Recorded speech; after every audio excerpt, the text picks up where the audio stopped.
जय गुरुदेव। एक बार स्वामी जी महाराज ने कहा कि सत्संग में सुनाते हुए कहा कि तुम गुनाहों से बचो और उससे थोड़ा डरो।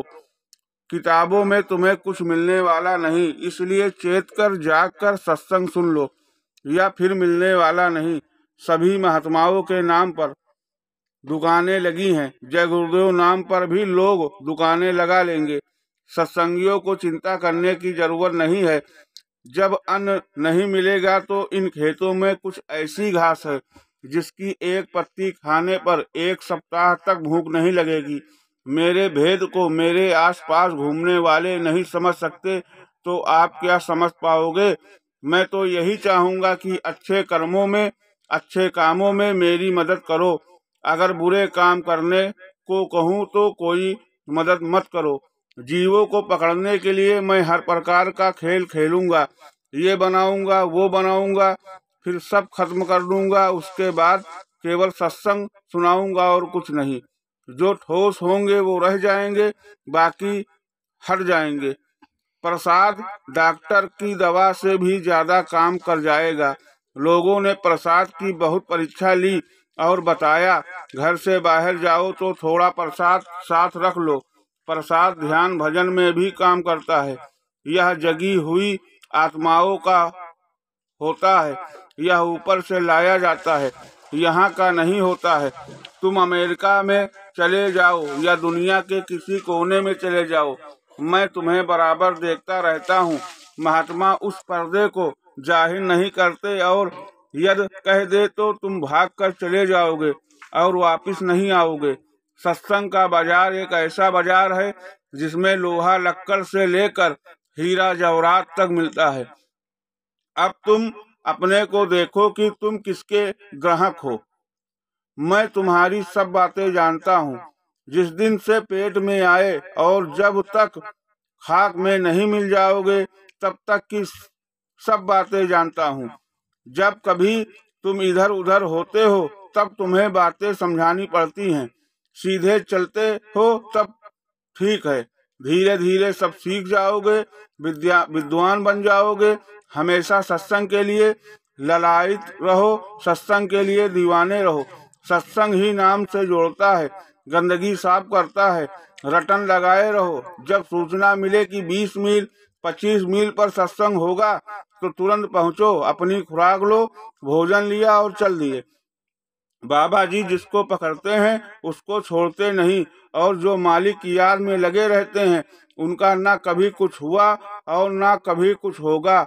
यहाँ पर मैंने किसको कैसे ले आता हूँ, कैसे रखता हूँ और कैसे भेजूंगा, यह तुम क्या समझो। यहाँ पर कैसे कैसे लोग पड़े हुए हैं यह भी तुम्हें नहीं मालूम। मैं सबको जोड़ कर रखना चाहता हूँ। तुम तोड़ने का काम मत करो, सब लोग अपने अपने काम में लगे रहो। सतयुग आएगा और हम तुम्हें बताएंगे कि सतयुग आ गया है। राम रावण की लड़ाई 1 महीने चली। द्वापर में महाभारत की लड़ाई 18 दिन तक चली।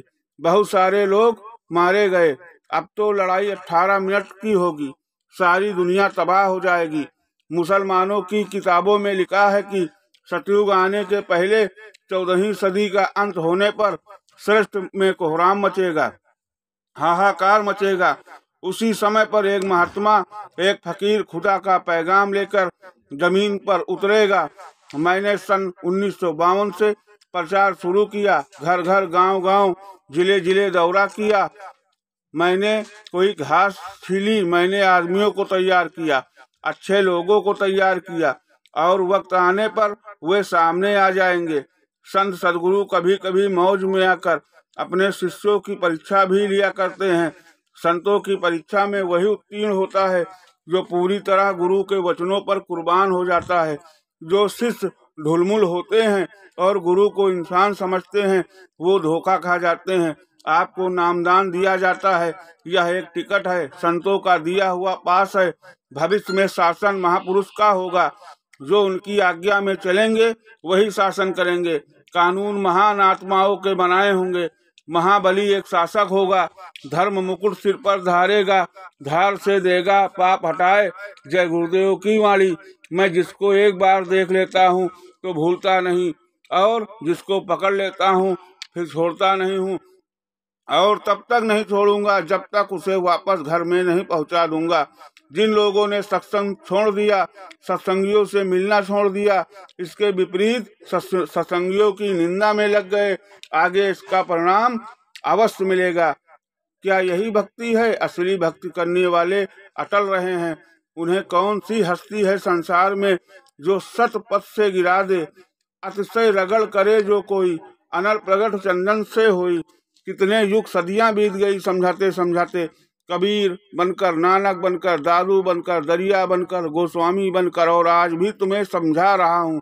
अब तो समझ लो मैं वह इंसान हूँ और तुम्हें विश्वास दिलाता हूँ। अगर तुमने जैसा बताया है भजन ध्यान सुमरन चित लगाकर लगन के साथ किया और तुम्हारी तीसरी आंख दिव्य दृष्टि नहीं खुलती है तो मैं जिम्मेदार हूँ, लेकिन इसके पहले तुम्हें जिम्मेदार बनना होगा। जब तुम मेरे नाम की मस्ती में चले जा रहे होते हो तब तुम्हारे पैर के नीचे अगर कांटा आता है तो मैं वहां अपना हाथ लगा देता हूँ। सतयुग ढिंढोरे के साथ आएगा। बाबा जी ऐसी इच्छा रखते हैं, आप घबराइए नहीं, बाबा जी सब काम करेंगे। जब मैं आपको पहचान लेता हूँ तो भूलता नहीं हूँ। आप मुझे भूल जाएंगे, भगवान भी शायद देखने में चूक जाए, पर बाबा जी चूकने वाले नहीं हैं। उनकी आंखों को कोई धोखा नहीं दे सकता। मैंने तुम सबको खूब पहचान लिया, तुम मुझे क्या पहचान सकोगे? जब मेरा काम हो जाएगा तब तुम पहचानोगे। उस वक्त तुमको यह समझ आएगी कि बाबा जी ने तुम्हारे लिए क्या किया है। दूरदर्शी की रसीद 1 रुपए की बहुत संभाल कर रखना। जिस तरह स्त्रियां जेवर संभाल कर रखती हैं, उसी तरह रसीद संभाल कर आप लोग रखिएगा। जब कलयुग जाएगा, सतयुग आएगा, तो उसमें इस रसीद की जरूरत पड़ेगी। हमारे स्वामी जी महाराज को गौर से देखो, वो कैसे थे। मंदिर देवता का दर्शन लाभ बेइंतहा बेशुमार है। बुराई छोड़ें, मनोकामना पूर्ति का लाभ लें। मंदिर का देवता निरंतर बरकत बांट रहा। इस मंदिर की मुंडेर से अगर पंछी भी उड़ा तो उसे मनुष्य शरीर मिल जाएगा। 84 कोस की यात्रा का जो फल मिलता है उससे कहीं ज्यादा लाभ मंदिर की एक परिक्रमा से मिलेगा। यहाँ कोई चढ़ावा नहीं, बाखुशी आओ, गुनाहों की माफी मांगो। मंदिर का देवता से बरकत बांट रहा है, गुरु की दया लें, धाम अपने चलो भाई। वहाँ कोई भय नहीं, कोई अभाव नहीं, यहाँ तो बूंद बराबर भी सुख नहीं। वहाँ सुख का सागर लहरें मार रहा है। आपको क्या पता है कि बाबा जी के हाथों में क्या है? जाहिर में तो कुछ नहीं, लेकिन जिससे के ऊपर ये हाथ रख दिए जाते हैं वही समझते हैं। जय गुरुदेव।